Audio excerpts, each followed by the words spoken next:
अस्सलाम वालेकुम नाजरीन, में गुफरान बिन याकूब कासमी। नाजरीन, शकील इब्न हनीफ की तलाश में पुलिस सरगर्दा। हथियारों के साथ किताबें जब्त, मास्टरमाइंड मलऊन शकील इब्न हनीफ मफरूर। औरंगाबाद पड़ेगांव इलाके की मिसबाह कॉलोनी में 22 जनवरी को दो ग्रुपों के दरमियान तसादुम के सिलसिले में 2 दिन पहले पुलिस ने इस इलाके में तलाश मुहिम मुनाकिद की।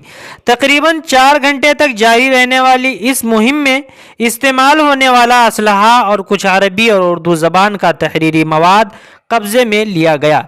उस मवाद को माहिरीन के जरिए जांचा जाएगा। पुलिस इस मामले में अब तक 64 मुल्ज़मान को गिरफ्तार कर चुकी है।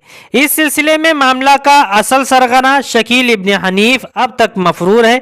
पुलिस ने उसे मामले का असल मुल्जिम करार दिया है और उसकी तलाश सरगर्मी से कर रही है। पुलिस कमिश्नर की रहनुमाई में 70 से जायद पुलिस अफसरान और मुलाजिमीन ने मामले के मास्टरमाइंड शकील इब्न हनीफ की तलाश के लिए मुहिम मुनाकिद की, लेकिन उसका कोई सुराग नहीं चल सका। पड़ेगांव के इलाके मिसबाह कॉलोनी में बच्चों के झगड़े की वजह से सुन्नी और कादियानी बिरादरी के 2 ग्रुपों में 22 जनवरी 2024 को दोपहर में तसादुम हो गया था।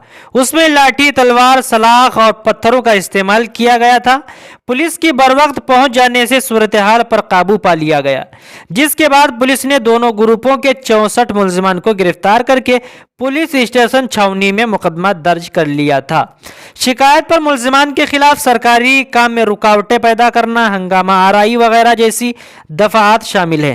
तहकीकात से पता चला कि शकील इब्न हनीफ इस वाक़ये का मरकजी मास्टरमाइंड था, जो अब भी मफरूर है।